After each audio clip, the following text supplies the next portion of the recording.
الحمد لله الذي بيده أزمة الأمور ونشهد أن لا إله إلا الله وحده لا شريك له ونشهد أن سيدنا ومولانا محمدا عبده ورسوله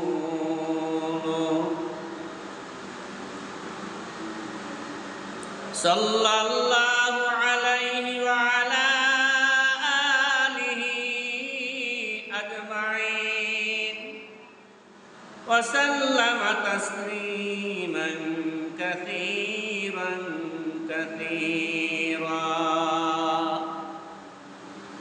أما بعد فأعوذ بالله من الشيطان الرجيم بسم الله الرحمن الرحيم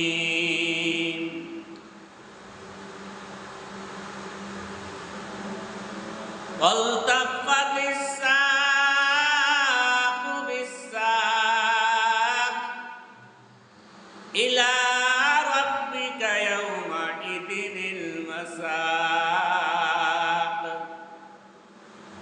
بارك الله لنا ولكم في القرآن المجيد ونفعنا وإياكم بالآيات والذكر الحكيم صلى الله على سيدنا ومولانا محمد وعلى آله وأصحابه وسلم صلى الله على سيدنا ومولانا محمدا عبده ورسوله كريم السجايا جميل الصيام نبي البرايا شقي الأمم بلغ العلا بكماله كشف الدجى بجماله حسنت جميع خصاله صلوا عليه وآله يا इलाही दिखा दे हमें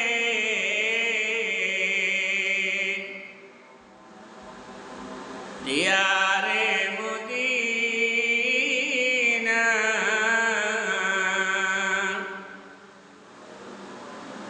या इलाही बना दे हमें गुबारे मदीना बलगल उला बिकमालिही कशफत दुजा बिजमालिही हसनत जमीउ खिसालिही কইলো মানে যখন তারপরেও ওখানে सल्लु अलैहि व आलिहि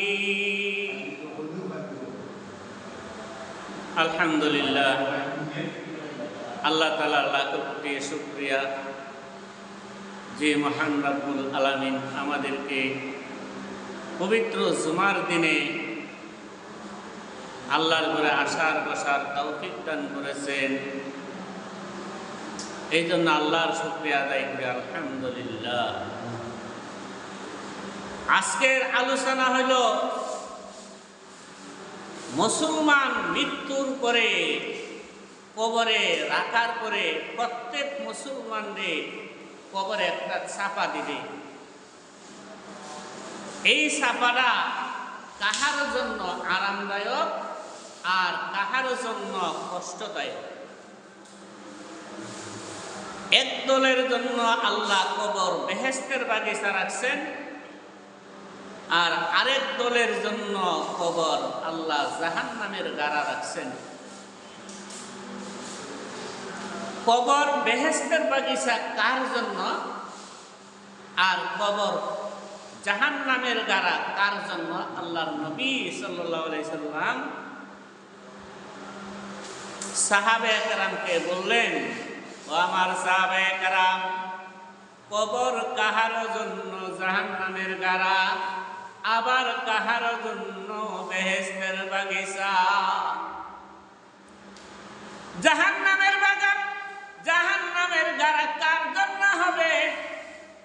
যখন কোন মুমিন মুসলমান দুনিয়াতে আল্লাহর উপর ঈমান আনেছে, নবীর উপর ঈমান এনেছে, নবীর উপর ঈমান আনার পরও কোন মানুষ যদি আল্লাহর হুকুম নবীর তরিকা মানিয়া না চলে, ওই মানুষটারে কবরে রাখার পরে কবরের আযাব শুরু হয়ে যাবে। আল্লাহর ফেরেশতা আসবেন, এসে বলবেন, মার রাব্বুকা।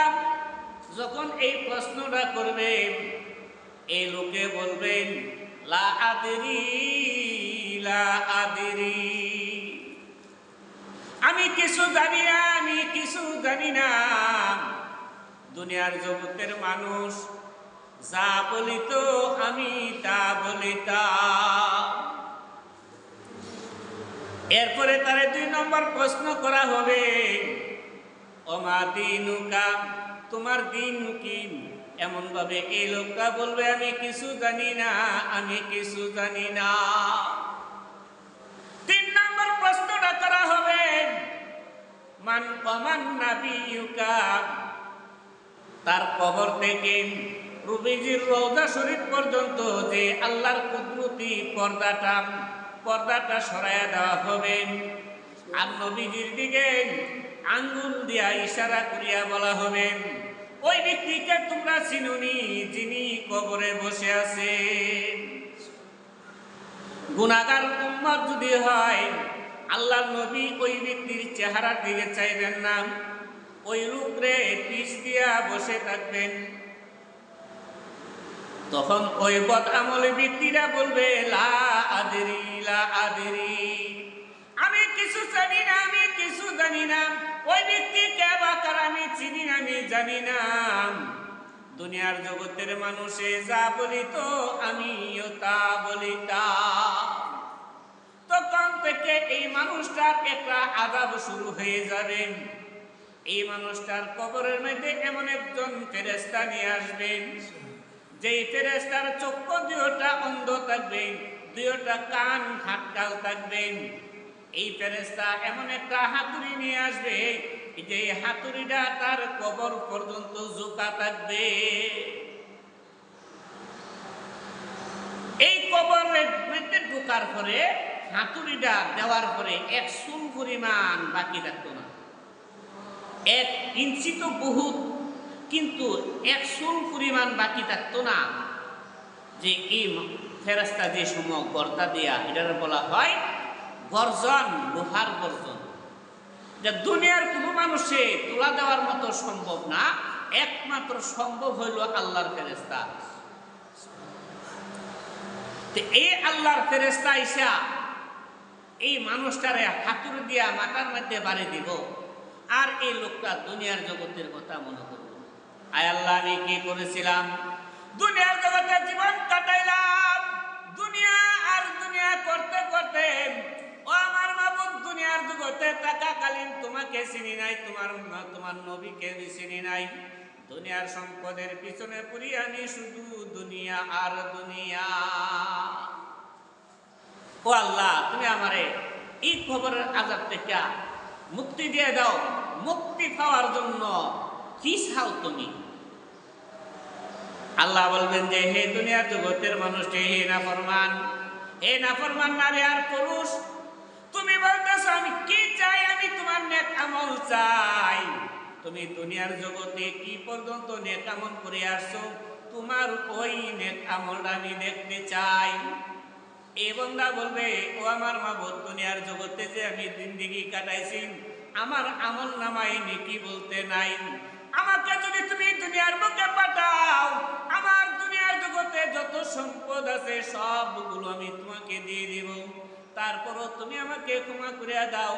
আল্লাহর গায়েব থেকে আওয়াজ আসবে, হে নাফরমান বান্দা বান্দি, দুনিয়ার জগতের মানুষের নীতি আমি আল্লাহর নাই। আমি আল্লাহ কাহারও ঘুষ গ্রহণ করি না। আমি আল্লাহকে ঘুষ দিয়া এই আযাব থেকে বাঁচতে পারবি না। আমি আল্লাহ দুনিয়ার জগতের মানুষের আদর্শে আদর্শিত না। আমারে তুমি তোমার সম্পদ দিয়া এখন খুশি করতে পারবে না। দুনিয়ার জগতে থাকাকালীন যদি তুমি তোমার সম্পদ আমার জন্য বিলি করে দিতা, তাহলে আজকে তোমার এই সম্পদটা তোমার কবরের সাথে হতো। দুনিয়ার জগতে যদি তুমি সম্পদ রেখেছো, এই সম্পদে এখন কিছু কাজ করবে না। দুনিয়ার জগতে যে ছেলে মেয়ে রেখে আসো, এই ছেলে মেয়ে যদি তোমার রুহের মাগফিরাতের জন্য দান খায়রাত করে, ফকিররা দান করে, মসজিদের মধ্যে দান খায়রাত করে, আলেম ওলামা দেশেরা যদি দোয়া কন্যা মাগফিরাত কামনা করে, কোরআন খতম করায়, এই কোরআন খতমের উসিলা, তাসবিহ খতমের উসিলা আমি আল্লাহ তুমি তোমার কবর আযাব ক্ষমা করে দেব। তুমি যে দুনিয়ার জগতে সম্পদ রেখে আইছো, তোমার সম্পদ তোমার সাথে আইছে না। দুনিয়ার জগতে যে তুমি সন্তানাদি রেখে আসছো, তোমার সন্তানাদি তোমাকে কবর রাখিয়া বাড়িতে যাওয়ার পর তোমার কথা বলিয়া গেছে। এখন মুক্তি পাইতো কিভাবে? গুনাহগার মুক্তি পাওয়ার কি ব্যবস্থা আছে?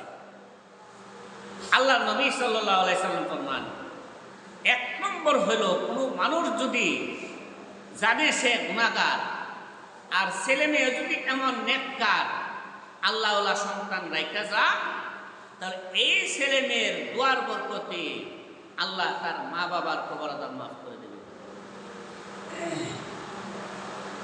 আর যদি তুমি দুনিয়ার এমন সন্তান রাইখা গেছো যেই সন্তানে তোমার কথা বললা রয়েছে, তখন তোমার এই আযাবটা শেষ হবে না। তোমার জন্য আযাব শেষ হবে কিয়ামতের মাঠ প্রতিষ্ঠিত হইবার আগ পর্যন্ত। এই জন্য আল্লাহ বলেন, ও দুনিয়ার জগতের মানুষ, আমি আল্লাহকে ভয় করো, আমি আল্লাহকে ভয় করার মতো করো। দুনিয়ার জগতের মানুষে তোমাকে রিজিক দিতে পারবে না, দুনিয়ার জগতের মানুষে তোমাকে লালন পালন করতে পারবে না, দুনিয়ার জগতের মানুষে তোমাকে কবরের আযাব থেকে বাঁচাইতে পারবে না। দুনিয়ার জগতের মানুষকে তুমি ভয় করিও না, দুনিয়ার জগতের মানুষের পূজা তুমি করিও না। আমি আল্লাহ তোমাকে দুনিয়াতে পাঠাইছি আমি আল্লাহর পূজা করার জন্য। তাহলে এই দুনিয়ার জগতে একজন সবচেয়ে বড় বাদশা ছিল, তার নাম ছিল বাদশা জুলকারনাইন বাদশা। সুলতান মাহমুদ গজনবী রহমতুল্লাহি আলাইহি, এরা এই জগতের সবচেয়ে বড় বাদশা ছিলেন। আল্লাহ পাকে হারারে বাদশাহী দান করছেন। তাহলে বাদশা জুলকারনাইন বাদশা মরার আগে তার ছেলে মেয়েরে ওসিয়ত করছেন যে, ও আমার ছেলে মেয়েরা, আমি তোমরা একটা কথা কয়ে যাই, দুনিয়ার মতো যুগে আমি যে সম্পদ রেখে যাই, এই সম্পদ তো আমার সাথে যাবে না। আমি খালি হাতে দুনিয়ার বুকে আসছি, আবার খালি হাতে চলে যাইতে হবে। আমি যখন মৃত্যুবরণ করব, আমাকে যখন তোমরা সাদা কাপড় পরাইবে, সাদা কাপড় পরানোর পরে আমার দুইটা হাত কাপড়ের বাহিরে রাখিও। কবরের মধ্যে আমার দুইটা হাত এইভাবে খালি রাখবা, আমার কাফনের ভিতর থেকে এইভাবে রাখবা। কারণ কি? কারণ আছে। এই কারণ তোমরা বুঝাইলে হইতো না। কারণ হইল, আমার যদি আমার মাবুদের জিজ্ঞাসা করেন, আল্লাহর ফেরেশতারা যদি জিজ্ঞাসা করেন আমার উত্তর একটা ওই যে আল্লাহ দুনিয়াতে তুমি কাটাইছো আমার খালি হাতে, আর দুনিয়াতে যে আমার বাদশাহী দান করছো এই বাদশাহী আমার কবর সাথী না, আমার নেক আমল হইল আমার কবরের সাথী। তো দুনিয়ার জগতের সম্পদ আমি দুনিয়াতে রেখে আইছি, দুনিয়ার জগতের দুনিয়ার সম্পদ ছেলে মেয়ের সম্পদ তারা আমি দুনিয়ার জগতে রেখে আইছি, আমি খালি হাতে আইছি তোমার দরবারে। আমি তোমার দরবারে কোনো কিছু নিয়ে আইতে পারছি না। এখন যদি তোমার মনটা সাফ, আমার জীবনে যদি কোনো একটা ভালো কাজ তোমার দরবারে কবুল হয়ে থাকে, মাবুদ তুমি আমার ক্ষমা করে দাও। ওই যুগের বাদশারা সারা রাত আল্লাহর গোলামি করছেন, সারা দিন আল্লাহর গোলামি করছেন, কিন্তু তারপরও এই বাদশা আল্লাহর বয়ে বলতেছেন যে আমার ছেলে মেয়ে দুনিয়ার জগতের মানুষের বয়ে না, আমি দুনিয়ার জগতের মানুষের পূজা আমি কোনোদিন করি নাই, একমাত্র আমি আল্লাহ, আমি আল্লাহর উপাসনা করেছি, আল্লাহর গোলামি করেছি। আমি যেই বেশে জীবন কাটাইছি, ও আমার ছেলে মেয়েরা রে, আমার বেশে তোমরা জীবন যাপন করিও। সব সময় আল্লাহর ভয় তুমি তোমার ভিতরে রাখবা। মানুষ পূজা তুমি করিও না, মানুষ পূজা করা শিরিক গুনাহ। মানুষ পূজা করা মানুষের জন্য একমাত্র শিরিক গুনাহ। তাহলে এই সমস্ত গুনাহ থেকে তোমরা আল্লাহর কাছে পানা চাও, আল্লাহ মানুষ পূজা থেকে তুমি আমার হেফাজত করো। আল্লাহ বলতেছেন তোমরা আমি আল্লাহকে বই করো, এই বইটা রেখে যদি তুমি কবর আসো, আমি আল্লাহ বলতেছি ও আমার বান্দা বান্দিরে, যেই সকল বান্দা বান্দি আল্লাহর বই নিয়ে কবরে যাবে, আল্লাহর ফেরেশতারা এসে ডাক দিবে ও আল্লাহর বান্দা বান্দি। আর যারা আল্লাহর বই নিয়ে কবরে যাবে না, তাদেরকে ডাক দিবে হে নাফরমান নারী আর পুরুষ। ডাকের বেলা ব্যবধান, ব্যবহারের বেলাও ব্যবধান, কাজের বেলাও ব্যবধান। আল্লাহ নবী সাল্লাল্লাহু আলাইহি সাল্লামের কলিজার টুকরা ফাতেমা রাদিয়াল্লাহু তাআলা আনহা, যিনি দুনিয়ার বুকে থাকাকালীন বেহেশতের সার্টিফিকেট আছে, হাসান হুসাইন রাদিয়াল্লাহু তাআলা আনহুমা তার জন্য বেহেশতের সার্টিফিকেট আসছে। দুনিয়ার জগতে নবীজির 10 জন সাহাবীর জন্য সার্টিফিকেট আসছে। তারা দুনিয়ার জগতে থাকতেই আল্লাহ নবীরে জানাই দিয়েছেন, আমার হাবিব আপনার এই 10 জন সাহাবীর জন্য আমি সার্টিফিকেট, বেহেশতের সার্টিফিকেট চালাইলাম, এরা জান্নাতি। কিন্তু এরা এই খবর পাইয়াও সারাদিন সারা রাত আল্লাহর জন্য কাঁদত। ও আল্লাহ আমি গুনাহগার, আমি অপরাধী, ও আল্লাহ কবরের আযাব থেকে তোমার কাছে পানা চাই, কবরের আযাব থেকে পানা চাই। আল্লাহ কবরের আযাব হলো সবচেয়ে বড় আযাব। আল্লাহ এই আযাব থেকে আর এই গজব থেকে আল্লাহ আমারে ক্ষমা করিয়া দাও। অথচ সাহাবায়ে কেরাম বেহেশতের সার্টিফিকেট পাইছেন, সার্টিফিকেট পাওয়ার পরও দিবানিশি আল্লাহর কুদরতি পায়ে পড়ে কেঁদেছে। তো ওই ফাতেমা রাদিয়াল্লাহু তাআলা আনহা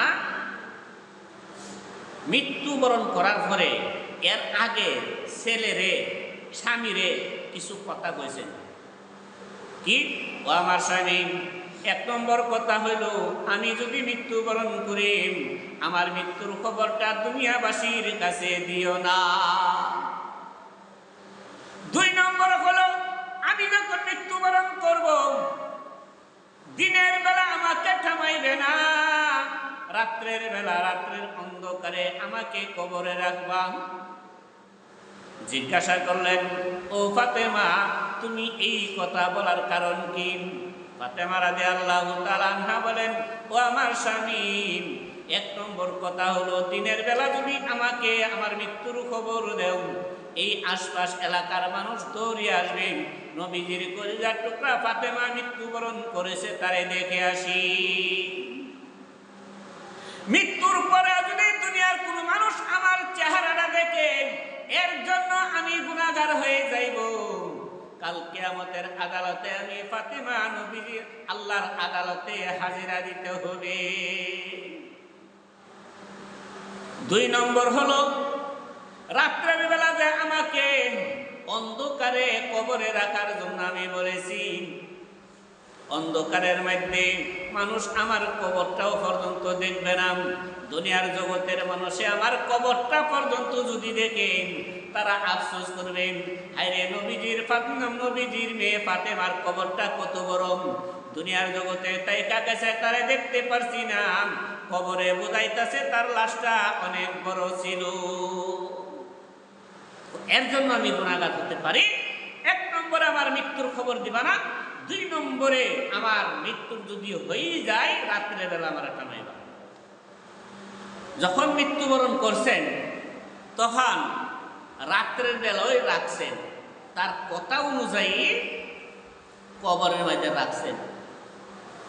কবরের মাঝে রাখার পরে নবীজির একজন সাহাবী খাব্বাব রাদিয়াল্লাহু তাআলা আনহু কবরের পাশে দাঁড়ায় বললেন, এ কবর, তোমাকে সম্বোধন করে আমি বলতেছি, তোমার মধ্যে কাকে রেখেছি তুমি জানোনি, সাবধান, তুমি তার সাথে বেয়াদবি করিও না। কবরের ভিতর থেকে আল্লাহর গায়বী আওয়াজ আসলো, হে আল্লাহর নবীর সাহাবী, আমার মধ্যে তুমি কাকে রেখেছো এটা আমার দেখার বিষয় নয়। নবীজির কলিজার টুকরা ফাতেমাকে আমি চিনি না, আমার কাছে যদি ভালো আমল নিয়ে আসে আমি তার সাথে ভালো ব্যবহার করব। তারপরে বলতেছেন, হে কবর, তোমাকে আমি সম্বোধন করে বলতেছি, তোমার মধ্যে আমি রেখেছি হাসান হুসাইন রাদিয়াল্লাহু তাআলা আনহুমার মাতা, যিনি বেহেশতের সার্টিফিকেট প্রাপ্ত। সাবধান, তার সাথে তুমি ভালো ব্যবহার করিও, তার সাথে তুমি খারাপ আচরণ করিও না। এমন ভাবে আরেকটা আওয়াজ আসলো, হে নবীজির সাহাবী, আমি হাসান হুসাইনের মাতাকে আমি চিনি না, আমার মধ্যে যদি ভালো আমল নিয়ে আসে আমি তার সাথে ভালো ব্যবহার করব। 3 নম্বরে বলতেছেন, হে কবর, তোমার মধ্যে রাখছি জান্নাতের সকল মহিলাদের সর্দারনি ফাতেমা রাদিয়াল্লাহু তাআলা আনহা, তার সাথে তুমি ভালো ব্যবহার করিও। সাথে সাথে খবর আসছেন, আমি জান্নাতের সকল মহিলাদের সর্দারনিকে আমি চিনি না। এমন ভাবে আল্লাহ বলতেছেন, আইয়ুকুম আহসানু আমালা। আল্লাহ বলতেছেন যে, হে দুনিয়ার জগতের মানুষ, আমি আল্লাহ তোমাদেরকে দুনিয়ার বুকে পাঠাইছি কিছুদিনের জন্য। কে দুনিয়ার বুকে সবচেয়ে ভালো সুন্দর আমল করতে পারো, সবচেয়ে সুন্দর ও ভালো আমল নিয়ে কে আমার কাছে আসতে পারো? আইয়ুকুম আহসানু আমালা, সুন্দর আমলের কথা আল্লাহ বলতেছে যে তোমাদের মধ্যে থেকে কে বা কারা, যে বা যারা সবচেয়ে সুন্দর আমল, ভালো আমল আমার কাছে নিয়ে আসবা, সেই আমার কাছে দামি, সেই আমার কাছে মহব্বত পাবে। আর যদি ভালো আমল নিয়ে না আসতে পারো, আমি আল্লাহ তোমাকে মায়া করব না।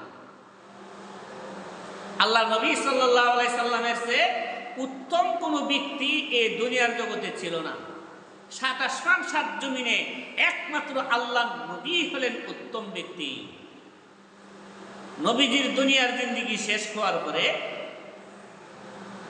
আজরাইল ফেরেশতা এসেছেন নবীজির দরবারে। আজরাইল ফেরেশতারা আল্লাহ এমন পারমিশন দিয়েছেন, কাহারও কাছে যাইতে কোনো পারমিশন লাগে না, একমাত্র আমাদের নবীর কাছে যাওয়ার আগে পারমিশন চাইছেন। আগে সালাম করছেন, তারপরে নবীজিকে বলতেছেন যে আল্লাহর হাবিব। আর আল্লাহর হাবিব রে চাদর দেয়া ঢাকায়া রুমে শোয়া রাখছেন, মুখ গোড়াল এবং সমস্ত শরীর গোড়াল। চাদরের ভিতর থেকে আজরাইলের সাথে কথা বলতেছেন।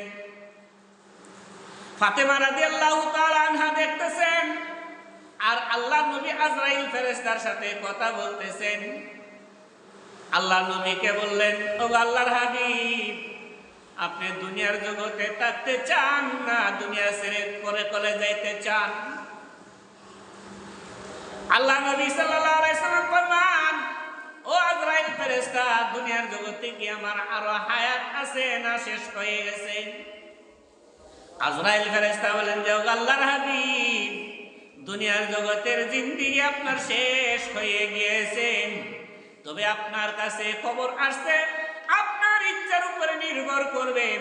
আপনার প্রভু আপনাকে বলে দিয়েছেন, আপনি যদি চান দুনিয়ার বুকে আরো কিছুদিন থাকতেন, এই পারমিশন আছেন। আর যদি বলেন যে না, দুনিয়ার জিন্দেগি শেষ হয়ে গেছে, আর দুনিয়ার জগতে আমি থাকতে চাই না, আল্লাহর দরবারে যাইতে চাই, তাহলে একটু সময় দাও, আমি বুঝি দেখি। বুঝবার সময়টা দাও, তো কিছু সময় আছে, বুঝতে পারবাই, একবারে জিরো না, আরো বাক্কা টাইম আছে। জিব্রাইল ফেরেশতার অপেক্ষা। জিব্রাইল ফেরেশতা মুহূর্তের মধ্যে আল্লাহ নবীর কাছে এসে হাজির। জিব্রাইল ফেরেশতা এসে আল্লাহ নবীর সালাম করলেন। আল্লাহ নবী সালামের উত্তর দেয়া বলেন, ও জিব্রাইল ফেরেশতা, আমি তোমার কাছ থেকে জানতে চাই, দুনিয়ার জগতের জিন্দেগি আমার শেষ না আরো কিছু বাকি আছে? জিব্রাইল ফেরেশতা আয়াত নাযিল করলেন, ইন্নাকা মাইতুম ফা ইন্নাহুম মাইতুন। আল্লাহ আয়াত নাযিল কইরা জিব্রাইল আলাইহিস সালাম সরাসরি না কইয়া আল্লাহর আয়াত নাযিল কইরা জানাই দিলেন, আল্লাহ নবী আপনিও মরণশীল, আর আপনার পরে যারা আছে এই আসমান জমিনে যা কিছু আছে তারাও মরণশীল। এখন আজরাইল ফেরেশতা নবীজির কাছে আসার পারমিশন চাইতেছেন। এই মুহূর্তে ফাতেমা রাদিয়াল্লাহু তাআলা আনহা বলেন, ও আব্বাজান, আমি তো আশপাশে কোনো মানুষ দেখি না, আপনি কার সাথে কথা বলতেছেন? আপনাকে প্রশ্ন করতেছে, আপনি প্রশ্নের উত্তরও দিতেছেন, মানুষের আওয়াজ শুনি কিন্তু মানুষ দেখি না। আপনার কাছে আসার পারমিশন চাইতেছে, এই ব্যক্তি কে বা কারা, তার অনুমতি দাও, তার পরিচয় চাই। আল্লাহ নবী সাল্লাল্লাহু আলাইহি সাল্লাম ফরমান, ও মা ফাতেমা, তিনি হলেন সকল সৃষ্টিকুলের মালাকুল মউত ফেরেশতা। যেই শুনছেন খালি মালাকুল মউত ফেরেশতা, তখন ওই বাফা মেয়ে ফাতেমা রাদিয়াল্লাহু তাআলা আনহার ভিতরে একটা বাড়ি দিয়েছে, হায়রে মনে হয় দুনিয়া, আমার বাবা দুনিয়ার জিন্দেগি মনে হয় শেষ। আজরাইল ফেরেশতা আসার পারমিশন চাইতেছেন, আসলে তো কারবার শেষ। বাবাকে বলতেছেন, মেয়ে যে আব্বাজান, আজরাইল ফেরেশতা, সম্ভবত আজরাইল ফেরেশতা আপনার কাছে আসার পারমিশন চাইতেছেন। আপনার কাছে আমার অনুরোধ, আজরাইল ফেরেশতারে আপনি নিষেধ করে দেন, আপনার কাছে যেন আসে না।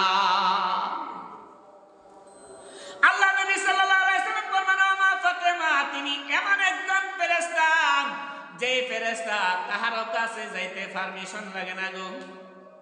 আল্লাহর পক্ষ থেকে এমন স্পেশাল পাওয়ার দেওয়া হয়েছে, কোন নবী রাসূলগণের কাছে যাইতে তার পারমিশন লাগে না, কোন রাজা বাদশার কাছে যাইতে তার কোনো পারমিশন লাগে না, স্পেশাল পারমিশন তাকে দেওয়া হয়েছে। তবে এটা শুধু তোমার বাবার জন্য খাস উপহার। তোমার বাবার সম্মানার্থে পারমিশন চাইতেছেন, তুমি যদি তাইলে পারমিশন নাও দাও, পারমিশন লাগবে না, আনা পারমিশনই তোমার বাবার কাছে আসতে পারবো, তবে তোমার বাবার সম্মানার্থে পারমিশন চাইতেছে। তখন আল্লাহ নবী সাল্লাল্লাহু আলাইহি সাল্লাম আজরাইল ফেরেশতারে বললেন যে, আল্লাহর ফেরেশতা,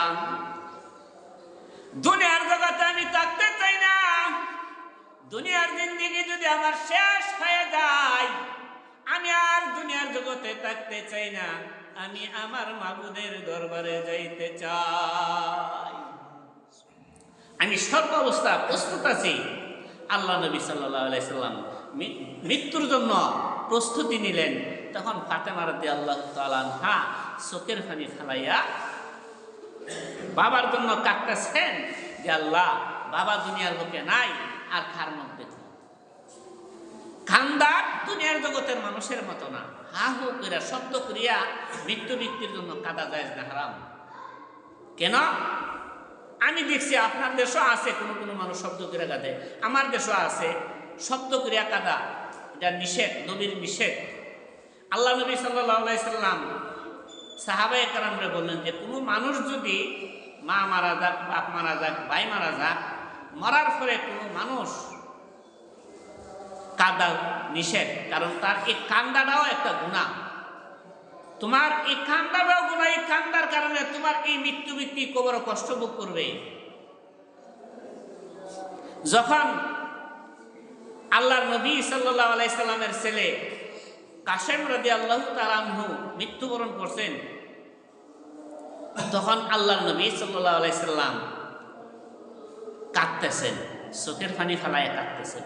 সাহাবায়ে কেরাম বলেন, ওগো আল্লাহর হাবিব, কিছুদিন আগে আপনার কাছ থেকে শুনলাম কোন আত্মীয় স্বজন যদি মৃত্যুবরণ করে তার জন্য কাঁদা জায়েজ নাই, ঠিক নাই, গুনাহ।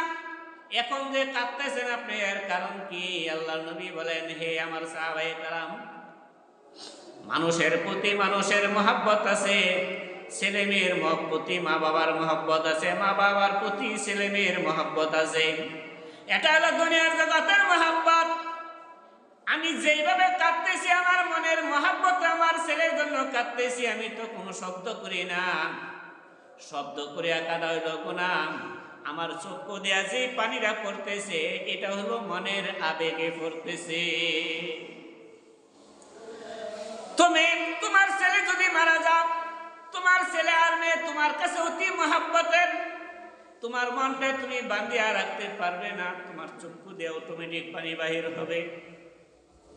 তোমার বাবা যদি মারা যায়, তোমার চক্ষু দিয়া পানি আসবেই আসবে, তোমার চোখ করে তুমি বাঁধিয়া রাখতে পারবে না। এটা হলো দুনিয়ার জগতের মহব্বত। আমার ছেলে মারা গেছে, আমার ছেলের জন্য আমি যে কাঁদতেছি, এটা হলো বাপ ছেলের একটা মহব্বত, দুনিয়ার জগতের মহব্বত। আমি যেভাবে কাঁদতেছি এইভাবে কাঁদা জায়েজ, এইভাবে কোনো মানুষ না কাঁদিও পারবে না। আমি নবী যদি পারলাম না, দুনিয়ার কোনো মানুষ পারবে না, তার মনকে মানায়া রাখতে পারবে না। এই জন্য আল্লাহ নবী ফরমান, হা হু করে শব্দ করিয়া মৃত্যু ব্যক্তির জন্য কাঁদা জায়েজ নয়। আল্লাহ নবী সাল্লাল্লাহু আলাইহি সাল্লাম যখন জানটা বাহির করে নিলেন, জানটা বাহির করে নেওয়ার পরে স্বপ্নের যুগে ফাতেমা রাদিয়াল্লাহু তাআলা আনহার সাথে সাক্ষাৎ। আল্লাহ নবী সাল্লাল্লাহু আলাইহি সাল্লামকে বললেন, ও আব্বা জান, আপনার সাথে আজরাইল ফেরেশতা কোন ধরনের ব্যবহার করেছেন? আপনার পবিত্র জবান থেকে শুনেছি একজন মানুষের রূহটা বাহির করার সময় এমন কষ্ট হবে, একটা জীবিত জানোয়ারে যদি চামড়া টানিয়া ছিঁড়া ফেলা হয়, তার যেমন কষ্ট হবে এর চেয়ে আরো 1000 গুণ বেশি কষ্ট হবে। ওগো আল্লাহর হাবিব, আপনার সাথে আজরাইল ফেরেশতা কোন ধরনের ব্যবহার করেছে? আল্লাহ নবী সাল্লাল্লাহু আলাইহি সাল্লাম ফরমান, ও মা ফাতেমা গো, আজরাইল ফেরেশতা আমার সাথে ভালো ব্যবহার করেছেন।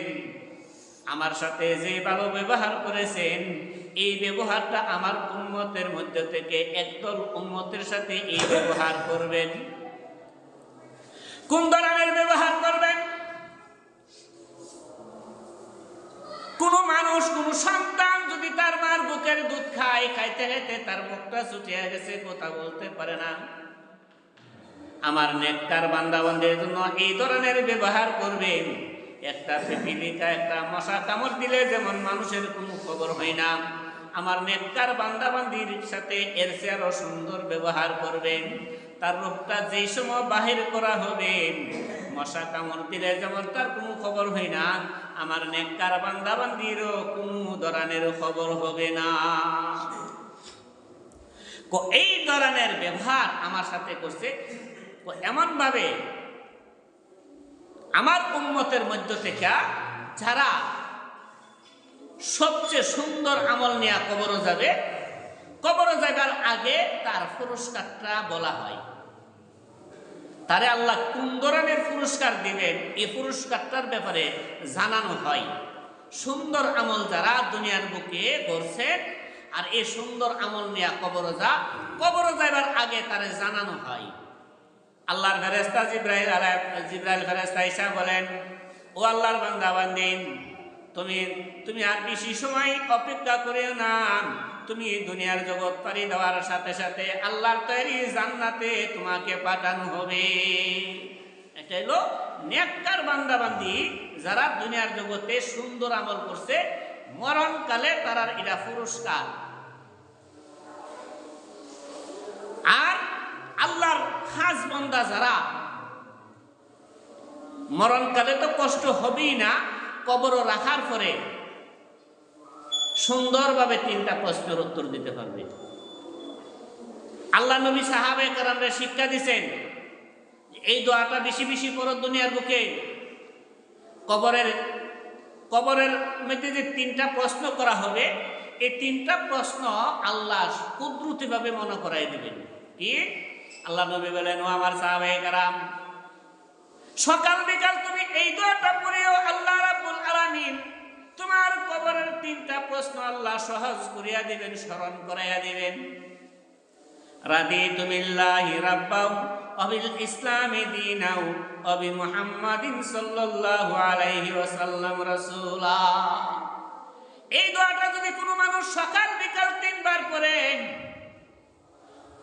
মরার পরে যখন কবরে রাখা হবে, আল্লাহর কুদরতিভাবে তার এই 3টা প্রশ্ন আল্লাহ স্মরণ করাইয়া দিবেন।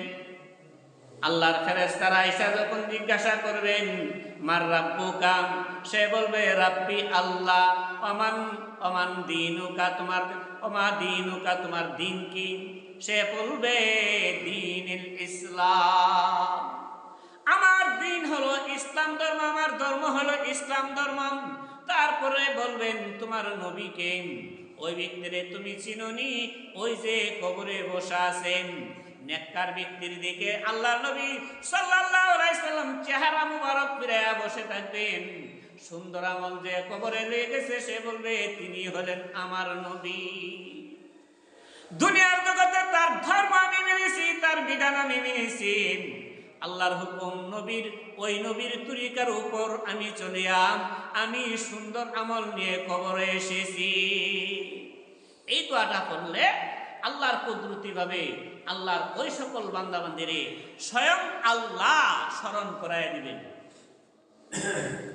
তাহলে এই নেক আমল করার জন্য আল্লাহ বলেছেন, আল্লাহর নবীও বলছেন, ছোট ছোট আমলের মধ্যে সব বেশি। ছোট ছোট আমল আছে, এগুলোর মধ্যে মানুষ অবহেলা করে, কিন্তু এগুলোর মধ্যে যে সব বেশি মানুষ বুঝে না। এই জন্য আল্লাহর নবী বলে যে ছোট ছোট আমলগুলো তোমরা ছাড়ো না।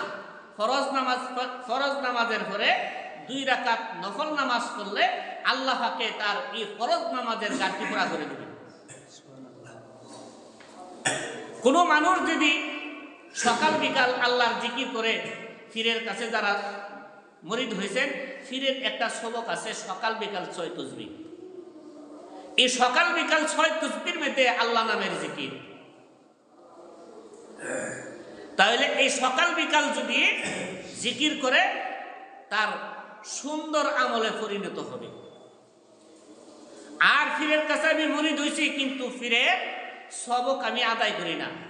পীরের কাছে মুরিদ হইলে যে আমার বাড়িঘর সম্পদ দেওয়া লাগবো, এমন কিছু না। উস্তাদ ছাড়া ছাত্র বনা জানা। তুমি যদি কামালিয়ত হাসিল করতে হয়, একজন কামালিয়ত ব্যক্তির হাত ধরা রাখবে। একজন বুজুর্গ ব্যক্তির কাছে যাইতে হবে। বুজুর্গ ব্যক্তির কাছে যাইলে নেক দোয়া, নেক দৃষ্টি পড়ে, এরা নেক দৃষ্টির উসিলা তোমার আমলের গতি বাড়ে। আল্লাহ রাব্বুল আলামিন আমাদের সকলকে মরার আগে যেন আমরা কবরের সামান নিয়ে কবর যাইতে পারি, তাহলে কবর আমাদের সাথে ভালো ব্যবহার করবেন। ওয়া আখিরু দাওয়ানা আনিল হামদুলিল্লাহি রাব্বিল আলামিন। সবাই দোয়া করবেন।